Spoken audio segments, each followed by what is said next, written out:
13th మే 2024 20వ రోజుకి స్వాగతం సుస్వాగతం. ఇక కేవలం 100 రోజులు మాత్రమే మిగిలింది. 100 days లెఫ్ట్ ఓవర్. 100 రోజులు దాని తర్వాత మనం వరికోత కోయడం జరగద్ది.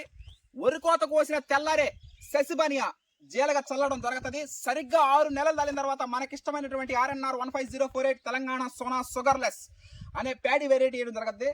ప్రతి సంవత్సరం మనం ఒక్కసారే పాట వేయడం జరుగుతుంది. RNR 15048 Telangana Sona glycemic index 51.6% ఉంటుంది. చెన్నమాధవ దామోదర్ రాజు గారు, చెన్నమాధవ సురేందర్ రాజు గారు 2014-2015 సంవత్సరంలో ఆ వరి రకం క్రియేట్ చేయడం జరిగింది. షుగర్ పేషెంట్లకి అసలు పేరే షుగర్లెస్ అని పేరు ఎందుకు వచ్చిందంటే దానికి గ్లైసిమిక్ ఇండెక్స్ 51.6% ఉంటుంది. అందువల్ల దానికి గ్లైసిమిక్ ఇండెక్స్ తక్కువగా ఉన్నందువలన దానికి ఆ పేరు రావడం జరిగింది. ఒక పండగలాగా, ఒక సంబరం లాగా ప్రతిరోజు ఒక ఉల్లాసం. ఈరోజు మే 13, 2024 ఓటు హక్కు వినియోగించడం జరిగింది. పటేల్ నగర్ గ్రామ ప్రజలందరూ కూడా ఓటు అనేది సద్వినియోగం కంపల్సరీగా ఓటు మన హక్కు వేసుకోవడం జరిగింది.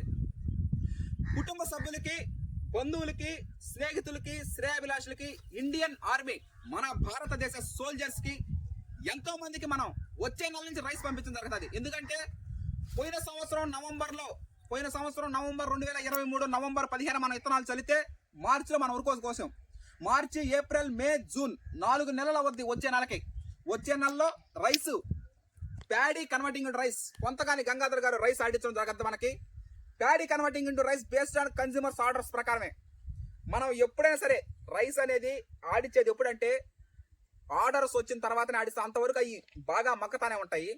ఒడ్లు ఎంత మగ్గితే అంత మంచిది మనకి. ఇప్పుడు వేసినటువంటి కోనారం 168 సంక్రాంతి పండక్కి మనం ఇట్లా వేయడం జరుగుతుంది. సేద్యం ఒక సంబరం లాగా, ఒక ఉల్లాసంగా, ఒక ఉత్సాహంగా ప్రతిరోజు అంటే ఈ ఉరుకుల పొరుగుల జీవితాల్లో మనది ఒక జీవన శైలి. వరి పండించడం, ఆ వరిని స్టోరేజ్ చేసి పండించిన ధాన్యాన్ని వాటిని స్టోరేజ్ చేసి మగ్గిచ్చి పంపించడం జరుగుతూ ఉంది. ప్రతిరోజు మనం వీడియో తీయడం జరిగింది. కొంతమంది ఉద్యోగ రీత్యా, వ్యాపార రీత్యా ఇది పనులు చేసుకుంటా చాలా మంది చూడలేదు కాబట్టి వాళ్ళ కోసం మళ్ళీ మనం రిపీట్ చేయడం జరుగుతుంది. CVR మెథడ్ ఫార్మింగ్ గురించి ఎంత చెప్పుకున్నా తక్కువే. ఎందుకంటే మట్టి, నీరు, ఆమదం, మొలకలు రావడంతోనే పంట పండించడం జరుగుతుంది. ఇంకా 2-3 రోజుల్లో ఇంకా స్టార్ట్ చేయడం జరుగుతుంది CVR method farming. Chemical farming చేసిన వాడికి చివరికి ఏమి వెళ్తుందంటే చింతలు తప్ప ఏమీ లేదు. ఆ చింతల్ని దూరం చేస్తున్నారు చింతల వెంకటరెడ్డి గారు. జై CVR, జై అన్నదాత.